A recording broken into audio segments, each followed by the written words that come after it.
In episode 4, we learned about the phrase, Bin Ha Elohim. This exact phrase appears 5 times in the Old Testament. These specific occurrences are found in just 2 books of the Bible, Genesis 6 verse 2 and Genesis 6 verse 4, Job 1 verse 6, Job 2 verse 1, and Job 38 verse 7. In each of these 5 instances, the phrase refers to heavenly or angelic beings.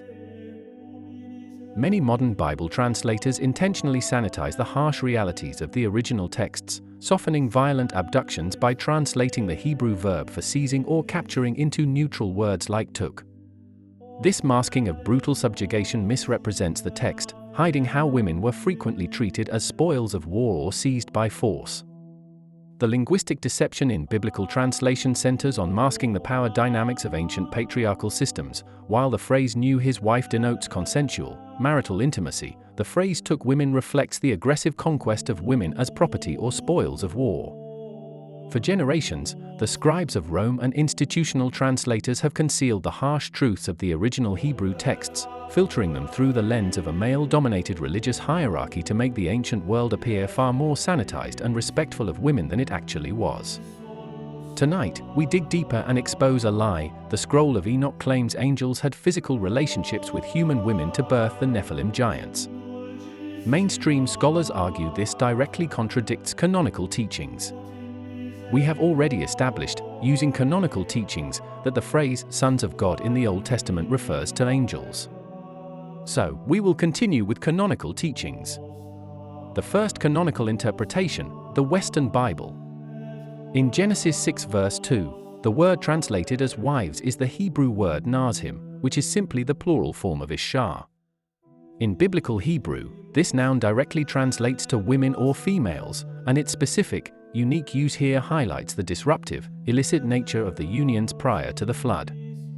The base word is ishar, singular, which is often used interchangeably with woman or wife depending on the context. Its plural is nazhim. While nazhim is frequently translated as wives, the original Hebrew term itself does not inherently imply a legal marriage covenant or religious rite. It simply denotes females or women.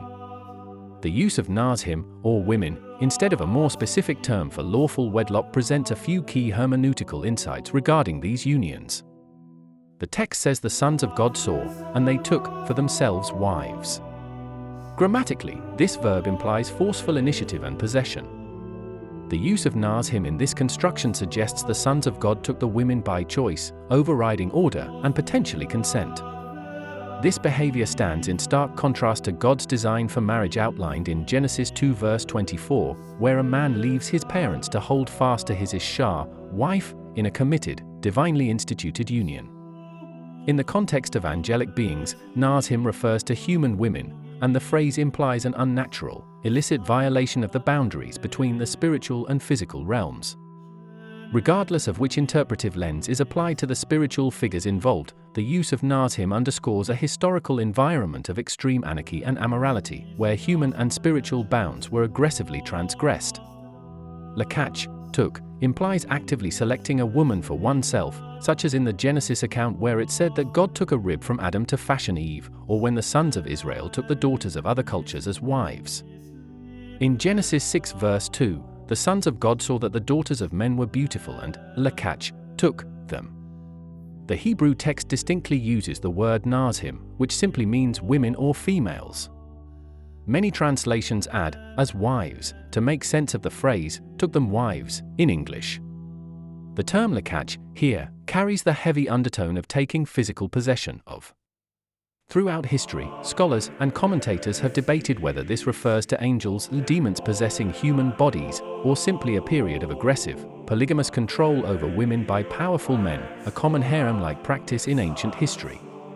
In creation, Genesis 2, lakach is a peaceful extraction resulting in partnership. In Genesis 34 verse 2, when Shechem, the prince of the region, saw Jacob's daughter Dinah, he lakach, took her, lay with her by force, and assaulted, defiled her.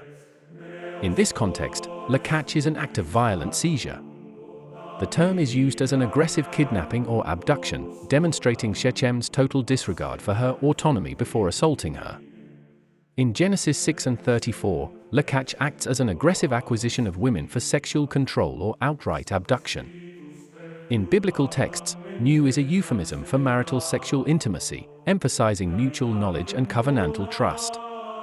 In contrast, took women, or taking women as wives, usually describes a physical acquisition, often associated with conquest, polygamy, or asserting ownership in a patriarchal society. The Hebrew word for new is yada. It denotes a profound, relational connection. When the Bible states Adam knew his wife Eve, or Isaac knew Rebekah, it indicates a consensual, intimate sexual union within the bounds of marriage meant to produce offspring. It elevates the sexual act from a purely biological impulse to a shared, loving knowledge of another person.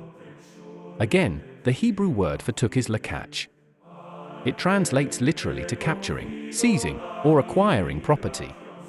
Examples are phrases like Lamech who took 2 wives, or men who took women of their choosing during times of war or societal breakdown, highlight possession. Taking reflects a power dynamic. It often describes a man acting on his own desires to acquire a woman, without the romantic or covenantal context tied to knowing his wife. The difference essentially lies in the motives and relational structure. The second canonical interpretation, the 1917 JPS Hebrew Bible. In the 1917 JPS Hebrew Bible, took and new represent 2 distinct Hebrew concepts. Took, Hebrew, lakach, denotes an active acquiring, capturing, or claiming of authority over a woman. New, Hebrew, yada, is a biblical idiom for sexual intimacy. Together, they track a shift from acquiring a spouse to physical relations. Took women. The verb lakach, to take, is used, often involving women. It refers to the legal or forceful acquisition of women. When women are taken, but not initially designated as wives, it signifies possession, capture, or the establishment of a master-servant concubine dynamic rather than a formalized, mutual marriage covenant. Genesis 6 verse 2 describes the sons of God who took them wives of all that they chose. In certain extra-biblical or darker narratives, like the antediluvian era, this taking highlights unchecked desire, ownership, and the disruption of normal marital ethics. Knew his wife. The verb yada, to know, is used. In biblical Hebrew, yada is an intimate euphemism for sexual relations, reflecting a physical, emotional, and personal connection rather than purely biological or acquisitive interaction. Genesis 4, verse 1, uses the exact phrase, "And the man knew Eve his wife, and she conceived, and bore Cain." Later, in Genesis 4, verse 17, the text states, "And Cain knew his wife, and she conceived." The use of wife alongside knew legitimizes the physical union. It implies consent, shared relationship, and the fulfillment of a marital bond before God. Took women, without specifying wives, leaves the legal or societal status of the woman ambiguous, often pointing to conquest, inequality, or non-covenantal relationships. Knew his wife elevates the union, acknowledging an established, recognized covenant. The third canonical interpretation, the gay years. In the gay years biblical tradition, the contrast between took women and knew his wife reflects a sharp dichotomy between illicit acquisition and possession and consensual, intimate marital union. Took women, illicit possession. This phrasing, often reflecting earlier Septuagint usage, example, Genesis 6 verse 2, regarding the sons of God taking the daughters of men, employs verbs like nasa, which literally mean to take, seize, or carry off. It denotes ownership, power dynamics, and physical acquisition. When the text describes taking women rather than wives, it highlights an unprincipled, often chaotic grab for beauty or dominance without the sanctity of a lawful marriage covenant, such as the actions of Lamech in Genesis 4. The woman is treated as a prize or object of physical desire rather than an equal partner. Knew his wife, intimate union. This phrasing, most famously associated with Adam and Eve, Genesis 4, verse 1, uses the verb mathvit, lamdado, which translates directly to know. This wording directly mirrors the Hebrew verb yada. It is the primary biblical idiom for deep and consensual sexual intimacy. The use of knowing elevates the physical act into a profound relational experience. Furthermore, pairing this verb with his wife mathvit, lamdado, underscores a covenantal relationship. It indicates that the physical union occurs within the bounds of a recognized marital commitment, directed toward companionship and procreation. 3 views. The Western Bible, the 1917 JPS Hebrew Bible, and Gayes manuscripts. All pointing to the same conclusion. Summary of differences. Took focuses on the action of the man, implies physical removal, seizure, and the establishment of dominion over an object or person. The verb, took, implies a transaction or seizure. It treats the woman as property, a prize, or a commodity rather than a consenting partner. Taking inherently places the action entirely in the hands of the dominant party, the taker. Because the taking of women often happened outside of mutually agreed upon cultural unions and frequently occurred during conquests or through sheer force, the phrasing operates as a biblical acknowledgement of domination, subjugation, and non-consensual sexual possession. New focuses on the relationship between the couple. Implies mutual relational experience, intimacy, and a bond sanctified within a marital structure. It implies an egalitarian and shared intimate experience. At the beginning of this episode, we set out to expose a lie. The Scroll of Enoch claims angels had physical relationships with human women to birth the Nephilim giants.